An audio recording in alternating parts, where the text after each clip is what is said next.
오늘 본문에 있는 말씀으로 요한복음 강의 45번째 시간, 거룩한 낭비. 좀 단어 구조가 앞뒤가 뭐가 안 맞죠? 거룩한 낭비라는 제목으로 하나님 말씀 전하겠습니다. 1956년 미국의 이제 매거진 중에서 라이프지라는 좀 그래도 이름 있는 매거진이 있어요.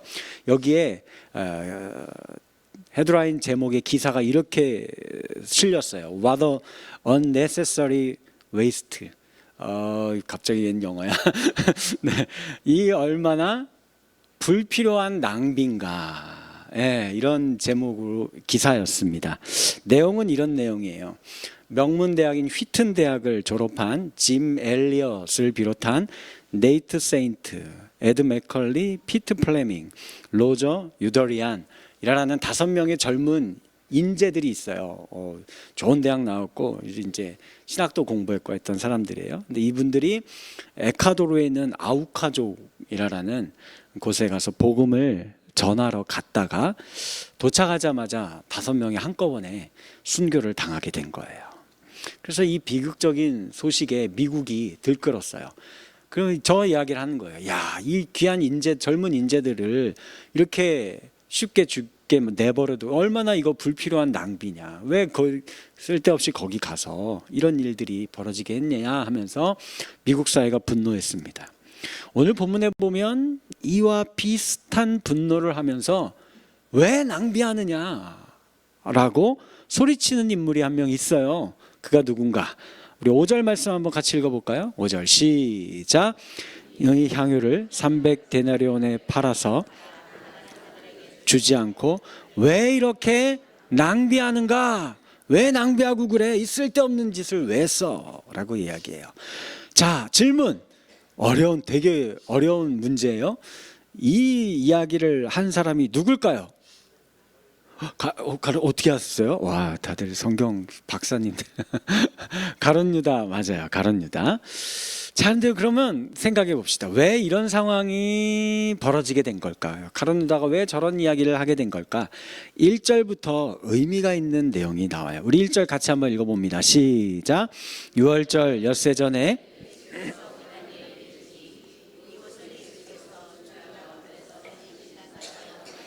네, 오늘 본문은 12장 시작이죠. 이 12장은 앞에 11장에 한 사건이 있었어요. 우리 지난 시간 계속 살펴봤었죠. 죽은 나사로를 다시 살리셨던 그 사건이요. 그게 있은 지 3개월이 지났다라는 이야기예요. 그리고 3개월 지난 후에 예수님이 다시 예루살렘 근처 베다니에 오셨는데 그게 6월절 엿새 전이다 라고 굳이 이야기를 거기다 단서를 붙여놨어요.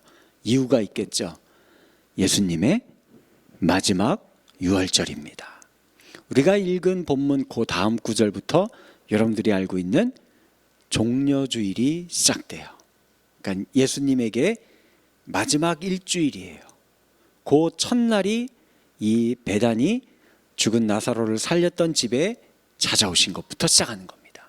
이 사건이 이 예수님의 마지막 일주일의 문을 여는 포문과도 같은 중요한 사건이기 때문에 여기다가 요한은 기록해 놓은 겁니다.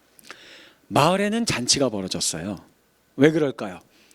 오랜만에 예수님이, 우리 죽은 오빠를 살리신 예수님이 베다니에 왔어요. 그러니 이 마리아 마르다 자매가 다른 집에 머물게 하겠습니까? 딴 데 가시면 안 돼요. 우리 집에 오세요 하고, 또 이제 제일 바쁜 여인 한 명 있죠. 누굴까요? 마르다, 음식 잘하는 여인. 마르다가 막 전 부치고 잡채하고 불고기하고 육개장 끓이고 막 난리가 난 거예요. 예. 그래서 마을 사람들 다 불렀어요. 다 불러서 다 오시오 하면서 우리 집에서 예수님 오셨습니다. 우리 집에 죽은 오빠를 살리신 예수님이 오셨으니 다 같이 즐깁시다. 축제를 합시다. 이렇게 된 겁니다. 한참 잔치가 막 먹고 마시면서 이렇게 즐거운 분위기가 무르익어 가는데 갑자기 사람들이 깜짝 놀라는 어떤 행동을 마르다가 하기 시작한 겁니다. 무슨 행동일까요? 3절 말씀이에요. 같이 읽습니다. 시작. 지극히 비싼 향유 곧 순전한 나드 한 근을 가져다가 예수의 발에 붓고 자기 머리털로 그의 발을 닦으니 향유 냄새가 집에 가득하더라. 나드가 뭘까? 향유의 이름입니다. 그러니까 원래는 어떤 식물의 이름이에요. 요건 아마도 인도나 네팔 고산지대 있죠. 이런 데서 나는 고급 식물 중에 하나입니다. 여기서 추출한 향유, 뭐 우리나라 지금으로 하면 향수, 향신료 이런 거예요. 이 향유가 한 근이다라고 되어 있고, 한 근이면 300g 정도 되고 밀리리터로도 300ml예요. 감이 안 오시죠? 우리 예전에 이 사이즈 음료 있었어요. 저거 기억나세요? 저게 딱 300. 제가 편의점에서 300ml 음료 찾아보려니까 하나도 없어요. 요즘은 저 사이즈가 안 파는 것 같아요. 저게 사이즈. 그러니까 향수치고는 좀 크죠. 작지 않아요. 남자 손으로 이렇게 하는 요 정도 사이즈예요. 그러니까 이게 얼마나 값어치가 나가느냐? 요거 여기에 계산 빠른 사람이 한 명이 있어요. 이거 딱 보자마자 바로 계산이 딱 나왔어요. 얼마래요? 300데나리온이래요. 야, 그거 300데나리온인데 하면서, 그럼 300데나리온이 얼마냐? 지금으로 환산하면은 노동자의 1년치 노동 품삯이라고 생각하면 돼요. 그러니까 1년 365일을 하루도 안 쉬고 모은 게 아니라, 그래도 주일 쉬고 명절, 그러니까 설날, 추석 이런 때 쉬고 공휴일 쉬고 이렇게 하면서 보면은 우리가 보통 한 300일 정도 근무를 하겠죠. 그 정도예요. 그러니까 하루 품삯을 10만 원으로 요즘 노동자 하루 가서 노동하면 10만 원 받는다라고 생각하면은 이게 얼마가 되는 거예요? 3천만 원. 그렇죠. 3천만 원이나 되는, 여러분들 3천만 원짜리 향수 써보셨어요? 그러니까 이거 되게 비싼 겁니다. 고급 향수예요. 근데 이거를 예수님의 발에 쏟고 머리털로 닦아드린 거예요. 그러니까 이 장면을 보고 여기 모여 있는 사람들이 깜짝 놀라면서 다들 이제 한마디씩 하는 거예요. 웅성웅성거리고, 어떻게 이런 짓을 하느냐, 이거 쓸데없는 낭비다, 불필요한 행동한 거다 하면서 이 여인을 한심한 듯이 쳐다보고 있어요. 저마다 이 어리석은 여자의 행동에 대해서 한마디씩 하면서 그 중에 한 명이 이제 못 참고 막 버럭 소리 지른 사람이 가룟 유다죠. 이 향유면 이거 300데나리온 나가겠는데, 팔아서 가난한 자들을 섬기면 얼마나 많은 사람들이 도움을 받을 수 있겠느냐. 그런데 왜 이런 쓸데없는 낭비를 했느냐, 버럭 소리를 질러요. 자, 이제 우리 생각해 봅시다. 여러분들은 어떻게 생각하세요? 이 여인의 행동에 대해서 이거 불필요한 낭비인가요? 오늘 성경은 왜 이 마리아의 행동을 기록해 놓은 걸까요? 가장 중요한 예수님의 일주일의 그 사역의 첫 포문을 이 마리아의 행위를 기록한 것에서부터 이제 이 일주일의 내용을 시작하는 걸까요? 그것, 오늘 이 본문의 말씀을 가지고 우리 한번 두 가지 내용으로 같이 한번 생각해 보는 시간 갖도록 하겠습니다. 먼저 첫 번째, 우리 다 같이 한번 읽어봅니다. 시작. 네, 사랑하면 쏟아붓게 돼 있어요. 그게 마리아였어요. 마리아의 헌신을 다시 한번 천천히 살펴봅시다. 그의 헌신은 자신이 가진 모든 것을 다 바친 거예요. 그러니까 이 3천만 원이 되는, 마리아가 이 집이 결코 부자의 집이 아니에요. 아마 일하는 틈틈이 계속 이 향유를 이게 투자하는 그런 어떤 목적이 또 가치도 있으니까 모았을 걸로 생각해 볼 수도 있는 거고, 결혼 자금으로, 아니면 아마 부모님들은 등장하지 않는데 아마 많은 학자들은 이제 이미 돌아가셨을 거다 생각을 해요. 물려준 유산일 수도 있다, 뭐 이런 여러 가지 이야기들을 해요. 어쨌든 마리아에게 있어서는 이게 최고의 값진 거예요. 이게 거의 전 재산인 겁니다. 이거를 지금 예수님에게 쏟아붓는 거예요. 근데 이게 이 예수님에게 쏟아붓는 거를 마리아가 아까워하면서 한 걸까요? 그런 거 전혀 생각하지 않고 한 걸까요? 전혀 생각하지 않고 했죠. 왜요? 내 한 명밖에 없는 오빠를 살려줬잖아요. 그래서 그 예수님에게 이게 3천만 원어치 향유가 아니라 더 값어치 있는 거 있었으면 그것도 한 번에 깨뜨려서 예수님께 드렸을 것입니다. 그런데 마리아의 헌신은 여기서 그친 게 아니에요. 더 사람들이 어쩌면 충격받았던 내용은 따로 있어요. 그게 뭐냐면 머리털로 예수님의 발을 닦아준 내용이에요. 여러분들, 여자에게 있어서 머리카락은 너무 소중하잖아요. 그렇죠? 지금도 마찬가지예요. 알지도 못하는 남자가 내 머리카락을 만지면 어떻게 되는 거예요? 이거 성추행이죠? 예, 큰일 납니다. 신고하고 이거 성추행이에요. 안 돼요. 근데 고대 사회는 이 개념이 더 심했습니다.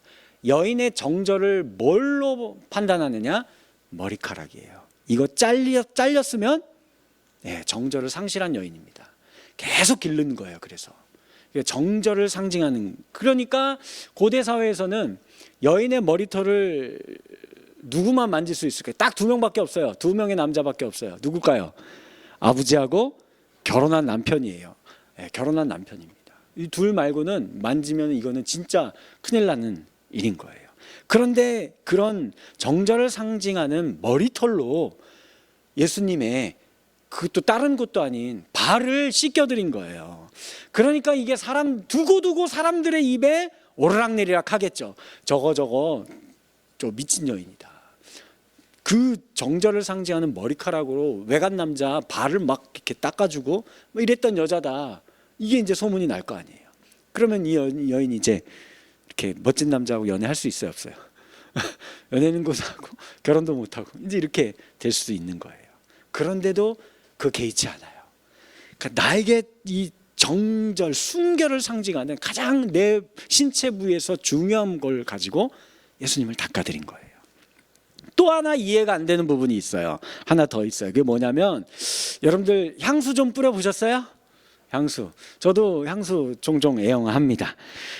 제 인생에서 딱 한 개의 명품이 있어요. 한 번도 명품 같은 거 가져본 적이 없는데 딱 하나 있는데 그게 향수예요. 향수는 여러분들이 아는 명품 브랜드 하나 딱 있는데, 그거 잘 모르시면 제가 알려 드릴까요? 이거 이렇게 할 때 손목에다 착 뿌리고 이렇게 해서 그러면 이제 은은하게 오래 이렇게 지속이 됩니다. 자, 근데 유대인들이 이 향유죠. 향유를 바르는, 고대 사회에 향유를 바르는 방법이 따로 있어요. 그건 뭐냐면 머리에 붓습니다. 향유는 기름처럼 이렇게 흘러내리는, 게 칙 뿌리는 그런 개념이 아니고 붓는 그런 개념이에요. 그러면 이제 머리털을 타고 내려오죠. 그리고 유대인들 대부분 다 수염 길러요. 수염도 타고 내려오고, 옷이 그냥 겉옷과 속옷 딱 두 종류예요. 그냥 지금 우리들처럼 딱 붙는 그런 내의 이런 거 입고 있지 않아요. 다 헐렁헐렁합니다. 그래서 그냥 타고 맨몸을 타고 발까지 흘러내리는 겁니다. 의도적으로 그렇게 하는 거예요. 왜 그럴까요? 유대 사회는 날씨가 어떻죠? 고온, 건조. 그렇죠? 햇빛이 무지하게 한 40도 넘게 올라가요. 그런데 건조해요. 그러면 우리 피부 어떻게 돼요? 다 타고 갈라지고, 그러니까 안 되잖아요. 우리의 피부는 소중하니까 이거 발라서 이렇게 보호해 줘야 되는 거예요. 그리고 또 그 더우니까 땀이 많이 나겠죠.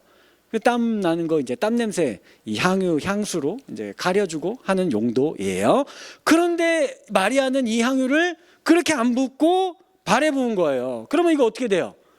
아니, 피부를 보호하지도 못하고, 냄새는 그냥 발 냄새는 좀 가려주겠지만 뭐 겨드랑이 땀 냄새, 막 등골에 식은땀 흐르는 거, 목덜미에 땀 나고 이런 거 막 많잖아요. 이런 거 냄새 하나도 가려주지를 못하는 거예요. 비효율적이에요. 바보같이 한 거예요. 할 거면 머리에다 부었어야지. 이게 뭐한 짓이야. 이렇게 이제 되는 겁니다. 근데 제가 생각하기에는 아마 마리아가 처음에는 예수님 보고, 내가 예수님께 뭘 드릴까? 우리 죽은 오빠도 살려주신 분, 부활의 생명의 말씀을 나에게 주신 분인데, 내가 너무 사랑하는 예수님인데, 그래, 나에게 있는 제일 귀한 거 향유를 부어드려야겠다. 머리에 부어드려야겠다 생각했을 것 같아요. 그게 일반적인 그냥 그들의 그 풍습이고 태도이니까요. 원래 그렇게 다 습관처럼 그렇게 하니까요. 그래서 머리에 부어드리려고 예수님 딱 마주치고 왔는데, 부어드리려고 생각해보니까 어때요? 이게 나에게는 제일 귀한 거고 3천만 원이나 나가고 막 이런 거지만, 이거 예수님 앞에 머리에 부어드리기에는 너무 초라해 보이는 거예요. 그렇죠? 예수님이 그만큼 너무 존귀하고 너무 사랑스럽고 너무 존경하는 분이기 때문에 이걸 어떻게 내가 감히 그분의 머리에 부을 수 있을까? 그래서 아마 발에 붓지 않았을까? 그리고 자신의 소중한 머리털로 닦아 드렸을 거라고 생각이 되어집니다. 여러분들, 이것이 진정으로 예수님을 사랑하는 사람의 마음이고 자세이고 태도입니다. 계산하지 않아요. 모든 것을 바치는 거예요. 사람의 눈을 의식하지 않고 내가 이렇게 섬기고 바친 거에 대한 대가를 또한 바라지 않아요. 마태복음 13장을 보시면 예수님은요, 천국에 대해서 짧은 한 절의 비유의 말씀을 들려주신 게 있어요. 꼭 같이 한번 읽어볼까요? 13장 44절 시작. 천국은 마치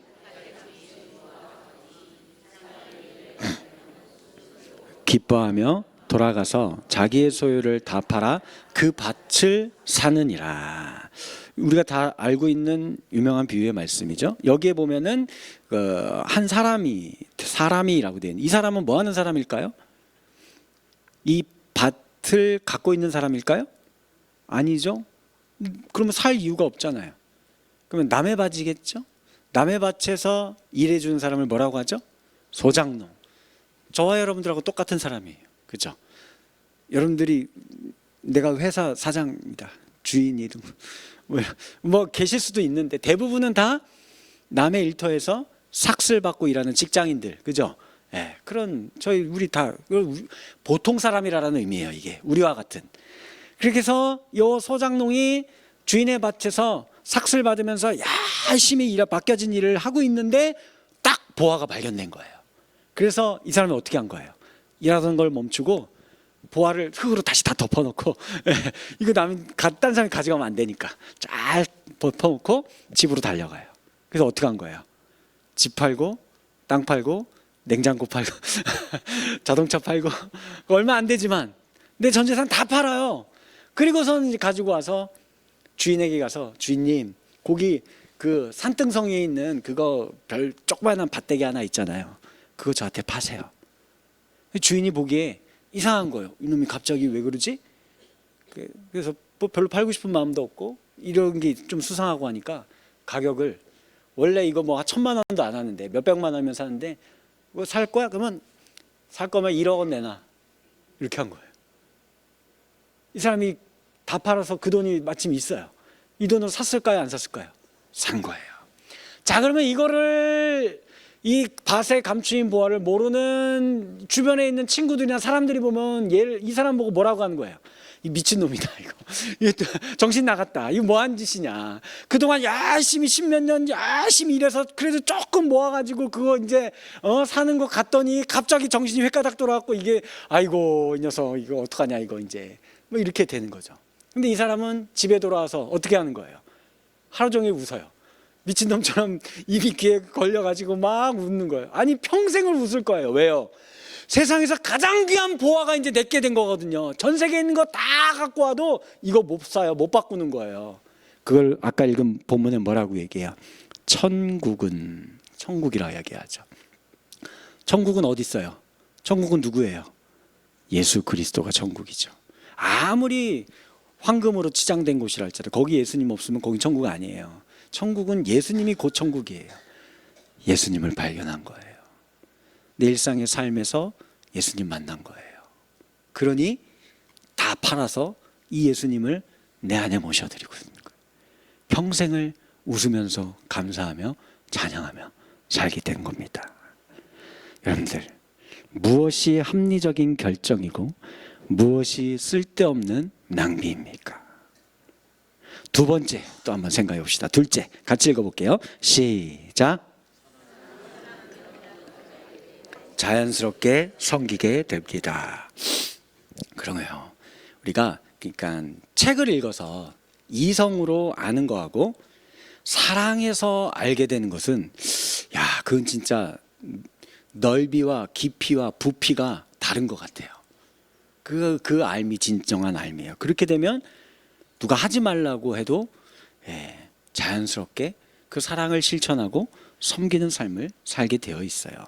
자, 가룟 유다를 비롯한 주변의 제자들이 이 여인의 행동을 전혀 이해하지 못했을 때 예수님은 이 마리아의 행동을 직접 해석해 줬어요. 이게 왜 이 여인이 이런 일을 하냐면 하고 이야기해 줬어요. 7절 보세요. 7절 같이 읽습니다. 시작.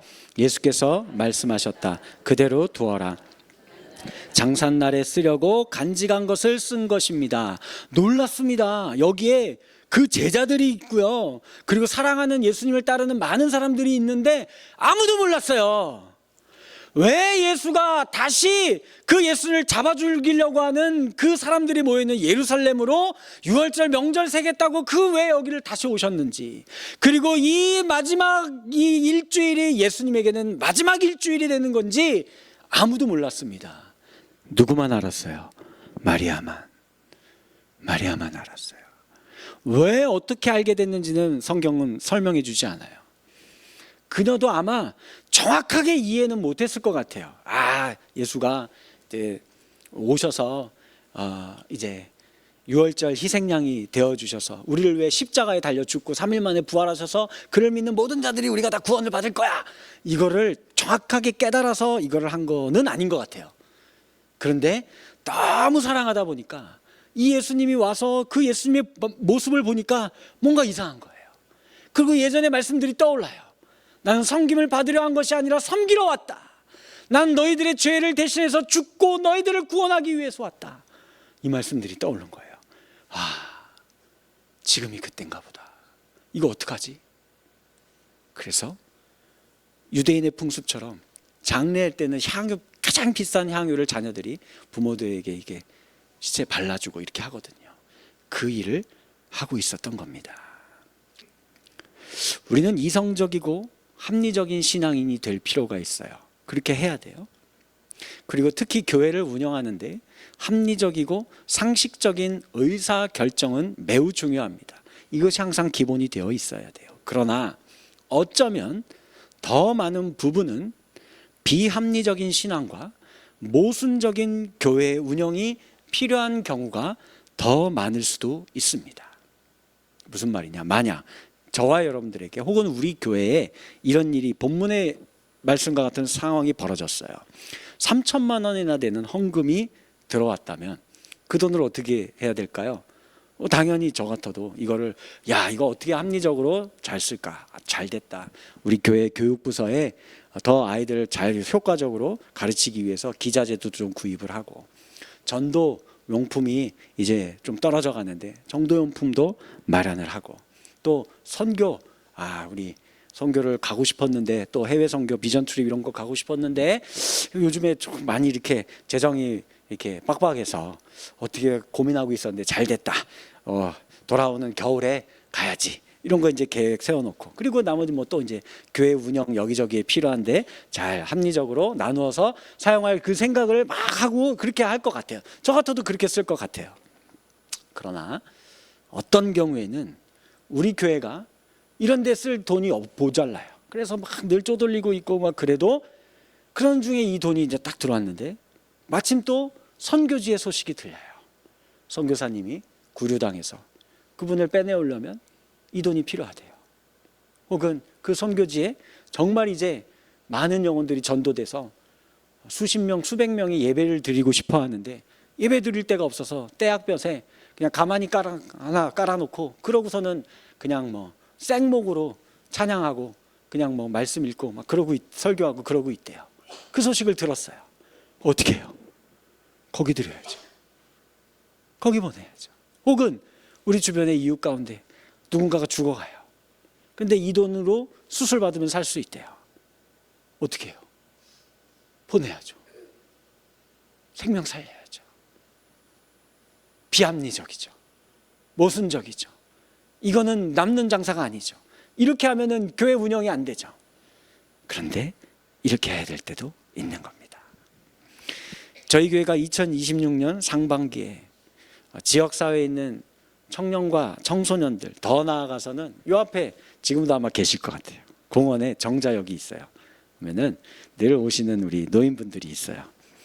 그분들이 힘들고 지칠 때, 삶의 평안을 잃었을 때 언제든지 편하게 찾아오고 쉼을 얻을 수 있고 햇빛을 피할 수 있고 시원한 음료수 한 잔 먹고 잠깐이라도 졸고 갈고 그렇게 할 수 있는, 그리고 간접적으로라도 예수님의 사랑의 복음을 전해질 수 있도록 우리는 교육공간 이룸을 세워 나아가고 있습니다. 이 일에 정말 많은 성도님들의 기도와 물질의 섬김이 함께하고 있어요. 여기 계신 모든 성도님들이, 누구는 10,000원, 20,000원부터 시작해서, 어떤 분들은 자신의 적금을 깨고 1,000,000원이 넘는 돈을, 또 어떤 분은 자신의 집을 판 돈의 일부를 헌금으로 드렸어요.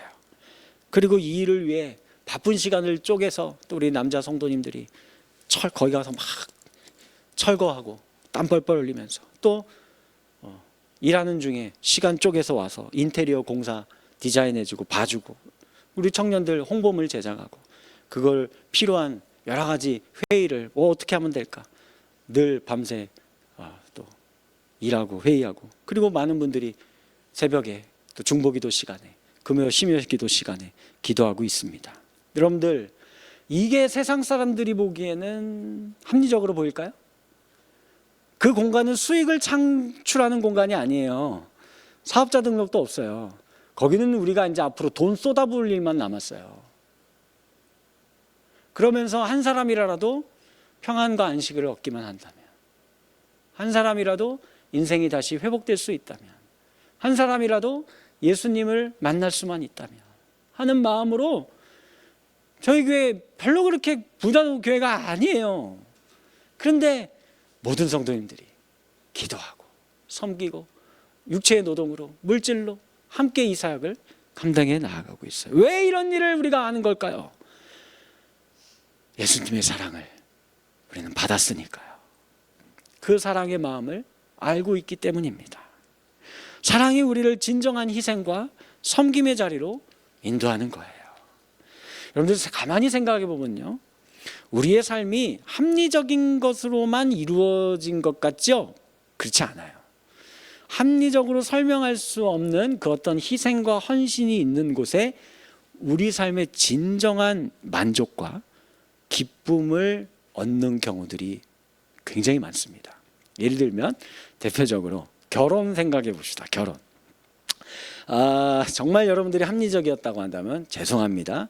그 옆에 계신 그 남자와 그 여자를 한번 쳐다보시면, 정말 우리가 합리적이었다면 이것 재고 저것 따지고 막 이렇게 해서 이 남자와 이 여자와 결혼했었을까요? 안 했을 가능성이 높아요. 그죠? 그의 뭐 생김새, 성격이, 내 이럴 줄 내 꿈에도 몰랐다.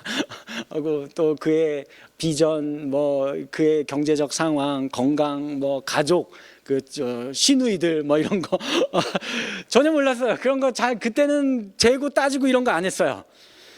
그런데 그러니까 근데 왜 결혼했어요? 눈에 콩깍지가 사랑에 눈이 멀어서. 이런 게 아무런 문제가 안 됐었어요, 그때는. 그래서 모든 것을 내가 주어도 아깝지 않다고, 내가 갖고 있는 나의 젊음과 건강과 이 미모와 재물과 시간과 노력과 내 정조까지도 다 바쳐도 이거 괜찮다, 아마 하나도 아깝지 않다 라는, 이게 갑자기 머리가 이렇게 휙 돌아야, 그래야 이제 뭘 할 수 있는 거예요? 결혼을 이제 할 수 있는 거예요. 이게 재고 따지고 낭비라고 생각이 들면 결혼 못 합니다. 또 하나, 아이를 낳는 거 생각해 봐요. 아이를 낳는 탄생의 기쁨을, 이거 어떻게 할 수 있어요? 요즘 같은 시대에 아이 한 명 낳아서 기르려면 수억 원이 들어요. 근데 애를 막 2명, 3명 이렇게 낳고 이거 못 합니다. 특히 요즘 젊은 신혼부부들 다 맞벌이 하면서 대출금 막 갚은 것도 빠듯하면서 살아가고 있는데, 그래서 아이 안 낳겠다고 이야기하는 젊은 가정들도 많이 있어요. 이런 생각하면 아이를 낳을 수 있어요, 없어요? 못 낳아요. 아이 낳는 게 죽음과도 같은 산통이 있다는 것을 알면서도 죽을 각오를 하고 이런 무모한 결정을 하는 사람이 아이의 생명을 얻는 기쁨을 누릴 수 있는 겁니다. 왜 그리스도인들이 용서해야 하나요? 왜 사랑해야 하고 우리가 무조건 섬겨야 할까요? 낮은 자리로 내려가야 합니까? 왜 우리가 손해를 보더라도 양보하며 살아야만 하나요? 이런 것들과는 비교도 할 수 없는 값진 보화인 예수 그리스도의 사랑을 우리가 받았기 때문이죠. 그 사랑을 얻었기 때문입니다. 생각해 봅시다. 만약에 그 예수님이요, 오늘 본문의 가룟 유다를 비롯한 제자들처럼 여기 있는 저와 여러분들처럼 합리적이고 이성적인 분이었다라고 한다면 그분이 하늘 보좌를 버리고 사람의 모양을 입고 이 땅에 오셔서 나를 위해 십자가에 달려 죽으셨겠습니까? 미쳤어요? 그런 짓 안 하죠. 안 합니다. 나 같은 자가 지금 이렇게 예배의 자리에서 감히 그 하나님을 아버지라 부르며 예배할 수 있었겠습니까? 못합니다. 하나님 예수님이 우리를 그것을 뛰어넘게 우리를 사랑하셨기 때문에 이 땅에 오셔서 우리를 위해 죽어주신 것입니다. 말씀을 맺도록 하겠습니다. 아까 처음 제가 말씀드렸던 짐 엘리엇을 비롯한 5명의 젊은 인재들이 불필요한 낭비를 했다고 조롱했던 그 기사를 썼던 기자와 엘리엇의 아내인 엘리자베스라는 이제 아내예요. 가 인터뷰를 했어요. 이런저런 얘기하다가 이 엘리자베스 이 아내분이 이렇게 이야기했어요. 낭비라니요? 왜 그런 말씀을 하십니까? 나의 남편은 어렸을 때부터 이 순간을 위해 준비했던 사람입니다. 내 남편은 이제야 그 꿈을 이룬 것뿐입니다. 이후로 다시는 내 남편의 죽음을 낭비라고 말하지 마십시오. 그러고서는 그 5명의 선교사의 아내들이 선교 훈련을 받고 그 자신의 남편들을 죽인 에콰도르 아우카족에게 다시 찾아가요. 그리고 이들이 복음을 전해서 이곳에 예수를 믿고 회개하는 자들이 나오고 10여 년 정도 지난 뒤에는 원주민들이 자기들이 교회를 세우고 심지어는 그 선교사 짐 엘리엇을 죽인 키모라는 사람이 회개하고 신학을 공부하고 목사가 됐어요. 그리고 죽은 아버지의 아들에게 세례를 베푸는 일이 역사가 여기에 나타납니다. 그래서 이제 사람들은 그들을 향해 쓸데없는 낭비라 하지 않고 거룩한 낭비라고 말하게 되었습니다. 여러분들 요한복음 제가 쭉 이야기 이제 설교하면서 앞부분에는 표적이 있다. 7가지 표적이 중요한 거예요. 라고 설명드렸어요. 기억을 더듬어 보세요. 첫 번째 표적이 뭐였죠? 가나의 혼인 잔치. 마지막 7번째 표적은요. 죽은 나사로를 다시 살렸고 그러고 나서 첫 번째 첫 구절이 12장 1절에 잔치가 벌어질세. 잔치로 시작해서 잔치로 끝나고 예수님의 죽음의 길 일주일이 시작됩니다. 의미가 있죠. 유월절을 알면서 우리의 유월절이 어떤 때예요? 이집트 애굽 땅에 10번째 죽음의 사자가 전 지역을 덮었을 때 어린 양의 피, 예수 그리스도를 상징하죠. 어린 양의 피가 문설주에 발린 집은 통곡 소리가, 시체 썩는 냄새가 나지 않고 그 집은 생명을 얻고 구원을 얻어요. 그래서 이들이 이제는 출애굽하는 구원의 역사를 이루게 된 겁니다. 이걸 위해서 예수님께서 이곳에 오셨어요. 원래 우리 인생이 처음 첫 번째 표적인 하나님이 처음 창조하셨던 저와 여러분들의 인생은 혼인잔치와 같은 인생을 살라고 우리를 지어주셨어요. 제일 기쁜 때잖아요. 즐겁고 행복하고 소망으로 가득한 때잖아요. 그런데 그 혼인잔치에 속을 들여다보니 항아리가 비었어요. 술이 떨어졌고. 그게 우리 인생이에요. 죄악 가운데 빈 항아리와 같은 인생. 기쁨이 사라진 인생이에요. 그런데 예수님이 채워주셨어요. 물을 포도주로 바꾸어 주셨어요. 우리의 인생을 생명으로 거듭나 다시 태어나게 만들어 주셨습니다. 이제 우리는 뭘로 가는 거예요? 마지막 잔치로 가는 거예요. 마지막 잔치는 무엇일까요? 요한계시록, 우리 수요예배 나오신 분들은 알죠? 요한계시록 21장 뭐가 있죠? 어린 양의 혼인잔치가 예비되어 있어요. 그 과정 중간이 지금 현재 저와 여러분들이에요. 예수님은 그리고 유대인의 결혼식은 제가 2번 있다고 설명을 드렸어요. 처음은 정혼식이고 2번째가 결혼식이에요. 처음 만난 예수님을 처음 만난 게 정혼식으로 올린 거예요. 마지막 결혼은 어린 양의 혼인잔치. 그때까지 아들은 뭐 하냐면은 신부가 살 집을 만들고 계시는 거예요. 누가? 예수님이 하늘 천국에서 그 작업을 하고 계세요. 그러면 저와 여러분들, 신부된 저와 여러분들에게 필요한 게 무엇일까요? 요한복음 11장 39절 말씀 보시면 이 나사로의 집은 나사로가 죽어 시체가 되어서 썩은 냄새가 진동하더라 되어 있어요. 그랬는데 이 집이 예수의 향기로 향유가 가득한 집으로 바뀌게 됩니다. 어떻게 바뀌었어요? 예수의 사랑을 받은 한 여인의 희생과 섬김과 예배를 통해 그 가정이 변화하게 됩니다. 그가 있는 곳에 죽음의 냄새가 사라지고 예수님의 생명의 향기로 가득 채워지게 됩니다. 여기 계시는 저와 여러분들, 예수님의 사랑으로 말미암아 그분을 향한 참된 예배자로 희생과 섬김의 삶을 사는 이 시대의 마리아가 되심으로 말미암아 여러분들이 밟는 모든 땅과 일터와 가정에 예수 향기로 바뀌어지고 변화되는 은혜의 역사들이 나타나게 되어지기를 주님의 이름으로 간절히 축원합니다.